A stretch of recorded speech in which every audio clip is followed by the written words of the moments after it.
Okay. Hey everybody, this is Travis. I'm with Chuck, and we're going to teach you about code selection and the importance of that. Chuck and I have done this a ton at live events, and I think it just kind of glosses over people. Like we have our own clients that we're trying to help them with their revenue per visit and trying to get them to give us their numbers so we can build out some what we call cheat sheets, although they're a little bit different than that, to try to help out their clinicians in selecting the right codes for highest reimbursement and for max kind of showing the insurance company that we're doing functional stuff with the patient. That's a longer conversation we won't go into here. Difference between TA, TE, NR, manual therapy.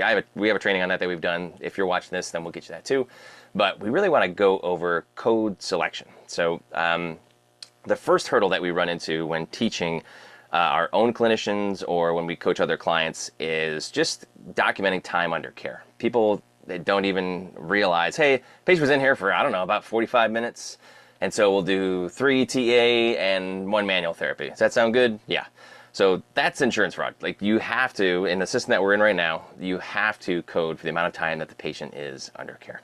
That's the first hurdle. And then you'll see, if you've not looked at that, you'll see a jump in your revenue per visit because as it turns out, for whatever reason, physical therapists tend to undercharge for what they do with a patient. So that's a completely separate thing. If you've got that dialed in, now we've got to find out, okay, what is the difference in the different codes that we can put in for exercise? Chuck, what are the codes that you can put in for doing exercise with a patient? There's tons of them. There's 97,530, which is therapeutic activity. There's 97,112, neuromuscular re-ed. There's 97,110, therapeutic exercise. There's 97,112, gait training. You can even kind of consider to a certain extent 97,535 self-care because you're going to be showing them things to do that they can help manage their condition at home. Okay, Um, so yeah, if and you can't so, rip off those codes like that, you probably don't know your codes very well. So, and it's Chuck and I aren't the smartest guys in the world. Chuck much smarter than me, but it's important. It's important that you know this stuff because revenue per visit is going down, expenses are going up. We have to make sure that we're getting a good understanding of this. If you're getting $180 a visit, you could probably get away with that, and be okay. But as it turns out, as reimbursements go down, like for us, our reimbursement this year is the lowest it's been ever. So, and that's just because of reductions in insurance contracts. So we need to be really efficient when we're choosing codes for what we use to communicate with the insurance company with. yeah, Travis, I learned how to code initially from the clinical instructor I had on my last rotation. Where do you think he learned to code? Probably from his clinical instructor and his rotation, which Yeah. may have been a couple years ago. Yeah, and I didn't get any education on CPT codes or how to apply them. So really the key is just pull out the CPT code book and read the definition of those codes. Uh, there's really a lot of leeway. There's some gray areas in between how you can apply a code. And so it's interesting. 97,530, 97,112, 97,110 all have very specific definitions to increase range of motion and strength or improve posture and coordination and neuromuscular reeducation. Manual therapy, the one that's paid the worst, there's no purpose or intention in the definition. It just says manual techniques like lymphatic drainage and maybe something else. And so I'm actually convinced that's one of the reasons 97,140 gets paid so poorly.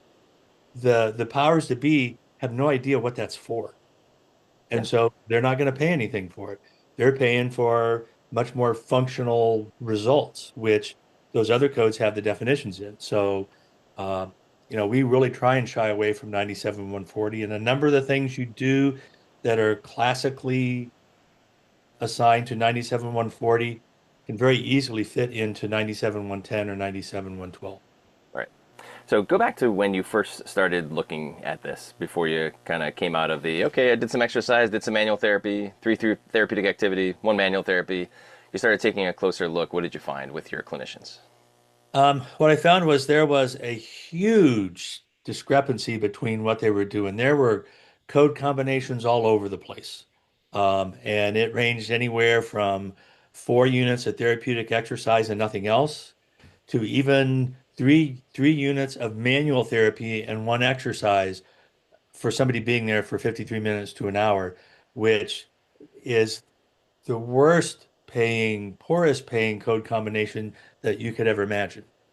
So when we pull these for our clients, and even guys, even when we pull them for ourselves, I can at least speak for me. We'll pull them by insurance carrier. So it'll be like, okay, Mhm. Aetna. Like, what are all the possible code combinations for a time frame? Let's take the last year for Aetna. I was thinking, yeah, probably like maybe okay, summer initial evaluations. So you're going to have a different code combination there. I don't know, maybe 5 or 6 different possible code combinations. But instead, I found like 30. And it's like, this can't be right. This can't be that there's 30 different code combinations. When we say code combination, a daily visit is done. Our coding is submitted to the insurance company, and it was 4 units. Those 4 units can be different things. But I'm talking like between 30 and 40 different code combinations for what was done in a physical therapy session, which probably look pretty similar for the most part. I mean, if you watch the 7th treatment and the 16th treatment, it's going to look probably pretty similar in terms of the content. But the coding was way off. So explain the problem with that, Chuck. Again, I think the problem is people don't understand the definition of what those codes actually are. So, for example, to kind of describe the gray area, just take a sit to stand. If you do a bunch of sit to stands, are you going to increase the muscle strength? Yeah, for sure. Yeah, okay. Uh, if you're going to do a bunch of sit to stands, no upper extremity support, are you going to be working on not only some static but some dynamic balance as they do that? Yes, you have to have balance to do that. So there we go. It could be neuromuscular reeducation. Right. Um, is not sit to stand a functional movement pattern that we all do a number of times a day? Hmm. So now we're looking at 97,530. So the trick is to a certain extent, if you want to call it this, you need to kind of cherry pick the code to match what you're doing. And all you need to do is make sure that your documentation matches the intention and the purpose of the code. So you can do a bunch of sit to stands and you can say, I'm doing that for strength. You can do a bunch of sit to stands. You say, I'm doing that for some dynamic balance because this person says they feel unsteady when they stand up from the toilet. Um, you can do sit to stand because somebody's got to be able to get out of the car to get into the house. You, you call that a functional activity. So it's really a matter of how do you apply what you're doing and communicate that in a way that communicates value to the payer, because the payer is going to pay more for a code that they think is more valuable. And so we want to represent that what we're doing is valuable. If all we're saying is 97,110, at some point down the road, the insurance companies are going to kind of start to interpret that as, well, just send them to the gym, or let's do some just telehealth. And we'll just have somebody on the other side of the computer tell them to keep standing up and sitting down. So it's a matter of communicating the value of what we do in a way that the insurance company recognizes that. Okay, so once we're over that hurdle, we're in agreement. We need to start doing some more therapeutic activity because that's functional activity. Now we've got to look at different code combinations. So this sheet that we have here is one version of explaining coding to staff members. So Chuck, explain this sheet. Yeah, so in order to set this up, you need to know what your actual fee schedule is for that payer. Because when you get that fee schedule, then what you want to do is you want to start to rank those codes by value applied to them by the payer. And Yeah. then So from notice how there, I'm going to interrupt you, Chuck, because yeah, it's going to be like, oh, okay, you just charge the most highest reimbursing code. Yes, we do, because that's what the insurance company is valuing. They're saying that to you by saying that we're paying the most for this code. For the most part, you're going to get the most for therapeutic activity. In some situations, combinations of neuromuscular education might pay a little bit more. In Medicare, it does not. Almost universally, we can say that with all the clients that we have across the board. That is a federal payer. It does pay differently in Pennsylvania than it does in Illinois or Seattle, but for the most part, that therapeutic activity is going to be the highest paying code. Sometimes it's not. Not all the rules are absolute. But what the insurance company is saying is we want you to do therapeutic activity, which is functional activity with the patient, because that's why they're going in for physical therapy, for skilled physical therapy. I hate seeing that in a note. For skilled physical therapy versus just going to the gym. Like, have them go work out with a trainer. It's going to be way cheaper, and Medicare doesn't pay for it. So I just wanted to say that off the bat. We're not trying to max out what we can possibly get from the insurance company. But as it turns out, that's what they're asking us to do. They want us to do more of the higher level codes because that's what they're reimbursing more for. Okay, keep going, Chuck.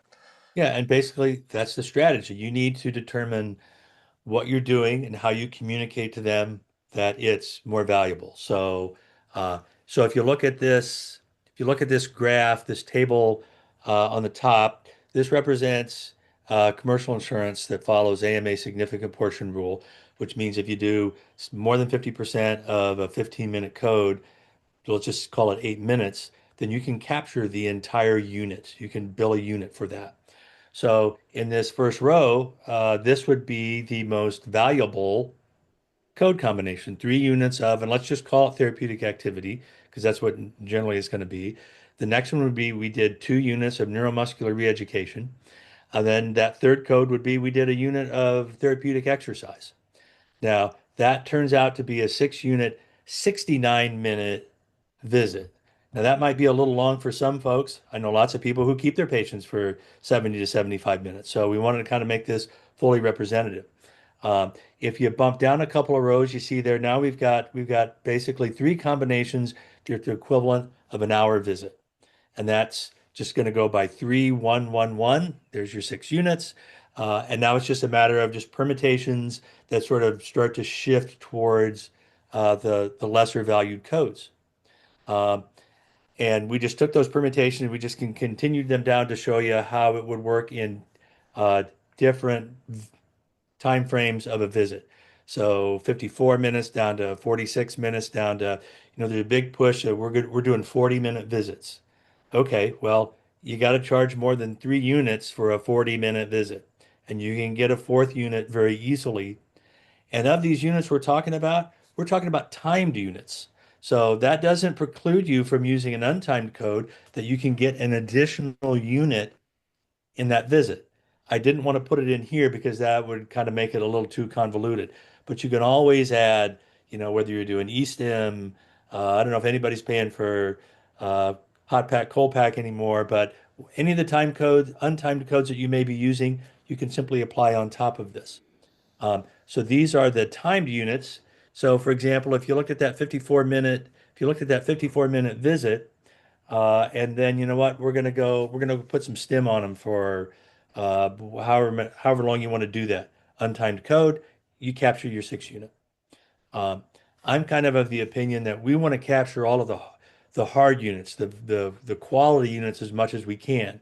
So this is really very easily captured. You can get 6 very valuable units, very valuable codes within a 62-minute period. Yeah, I mean, a lot of people listening to this have like hour treatments.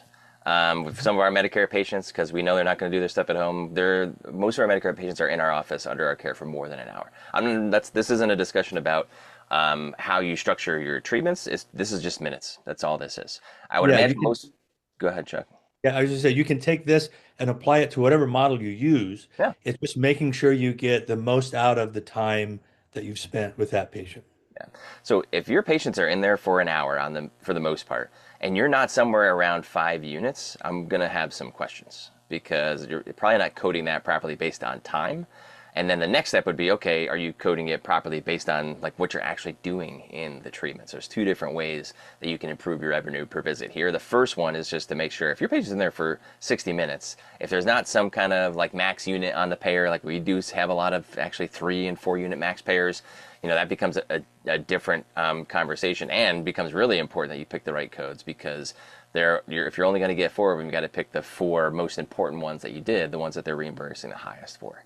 But for the Absolutely. most part, most people are going to kind of fall into probably here, like 54 minutes or below. I know some visit structures are a little bit different, but if you're not hitting somewhere around these units, then you might be leaving, some money on the table.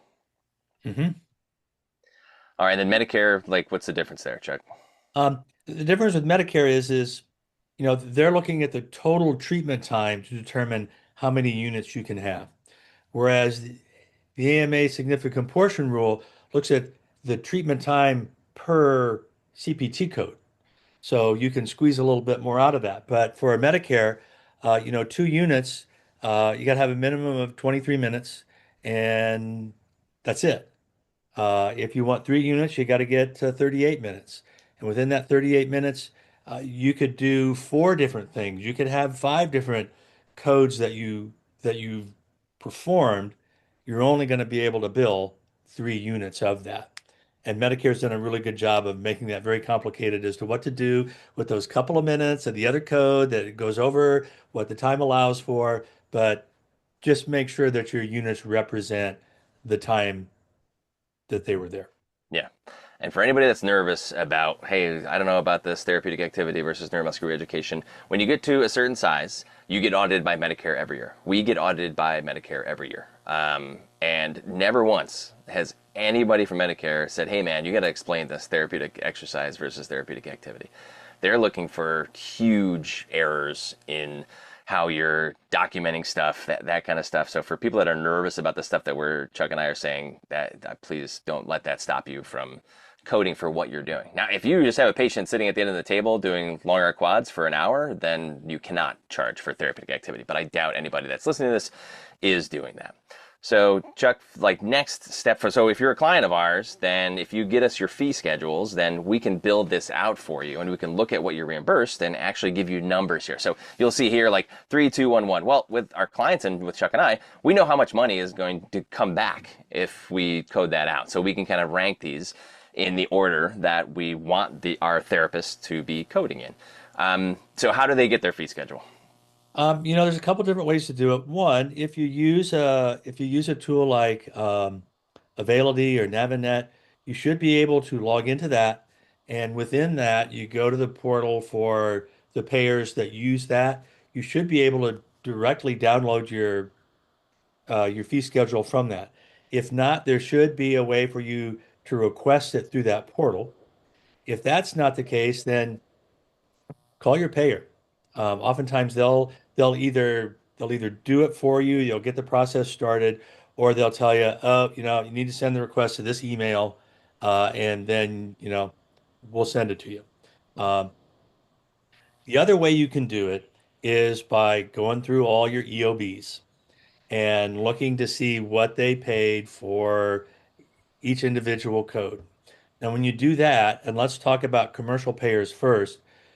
You need to do that for, I would tell you, at least a half a dozen different EOBs so that you can start to make sure that there's a pattern and that, yes, that really is the amount that they allow for that particular code.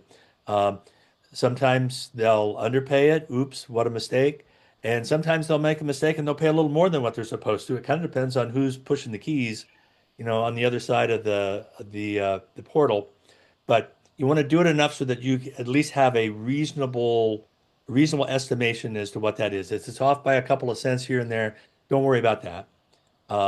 And then you'll have that fee schedule from what your experience with the insurance company is. And then, for example, here, if you look at the bottom for Medicare, you can then rank top to bottom, what are they paying? So you can use the tables to the left to have an idea of what you need to be doing, and you're trying to use, the top three or four on that list more than you're using the bottom three or four on that list. Right. Uh, there are some different strategies to do that, but it all boils back down to understand the definition of that CPT code, and uh, you play attorney a little bit as to, well, that is what I was doing, what was in that definition. I might have been doing it over for the lesser paying one, but I was doing it for this one as well. That's what we need to communicate. Yeah. And then having a tool to kind of bring back to your therapist and say, hey, if you're spending this much time with the patient, this is the code combination that the insurance company wants to see because that's the one they're reimbursing the highest for. They feel that is the most valuable. Mhm. So, and if you don't use us for billing, you should ask your billing company to pull this stuff for you. Or you can, at a minimum, find your EOBs. It's a bit of a tedious task, but going through and just looking at what they're reimbursing. Again, for each payer, take like 5 or 6 of them and just make sure you're verifying. Sometimes there are multiple code reductions. So meaning if you do 2 therapeutic activity, they might pay you less for the second therapeutic activity. So you've got to check that when you do it. But just because you have a multiple code reduction doesn't mean that doing 2 therapeutic activity, could pay more than diversifying your code. You have that written in here too as well, Chuck. But like a therapeutic activity and a neuromuscular education, oh, I'm supposed to diversify all my codes. Well, one and one might pay you less than two of the higher paying one. And oftentimes it does. Hmm. Yep. So, but you've got to kind of look at your code combination. We have a weird payer that, for whatever reason, pays higher for. I almost hesitate to even say this because I don't want to throw off everything that we've just said. But for whatever weird reason, they pay the most for two neuromuscular education and two therapeutic exercise. I have no idea why. So, but I wouldn't even, I would throw that out and just kind of go with that therapeutic activity is probably the highest paying one. But you can find this information. You just have to dig a little bit. And I'm telling you, like, if you want to find out what the value of this is, we've had a bunch of our clients, we say, hey man, just give us your information. They're busy, they don't give it to us. I mean, this could easily increase your revenue per visit by like $10 to $20. So just take how many visits you saw this year, multiply that by $10 to $20, and see if that's worth it for you to invest a little bit of time and just kind of nose around and stuff that, we're physical therapists. We don't we don't consider this sometimes part of the job, but if we're going to be profitable and be able to afford to pay our people what they're worth, these are the things that we have to pay attention to as an owner. For Anything else to sure. add to that, Chuck? I guess the only other thing I would say is that specifically for payers that use the AMA rule, we actually have a tool that if we can get someone's fee schedule, we plug that in and it gives us every possible permutation of code combinations you can imagine. I mean, in the thousands. And then we quickly filter it down to the ones that don't make any sense and the CCI edits down to the nitty gritty. And you can see right off the bat before you even have to do all of that experimenting with, oh, I'll send this code combo in and see what they pay. You already have a really good idea of what the better ones are paying. So it's just kind of fast tracks to getting to that point of knowing what are your best code combos. All right, if you're a client of ours right now, all you got to do is pull your fee schedules, find that some way, and give us the information. We'll do the work for you. If you're not a client of Absolutely. ours right now, you can still do it. It'll just take a little bit more time, but I promise you it's worth the effort. Sound good? Sounds good to me. Thanks, Chuck. See you soon. All right, see you later.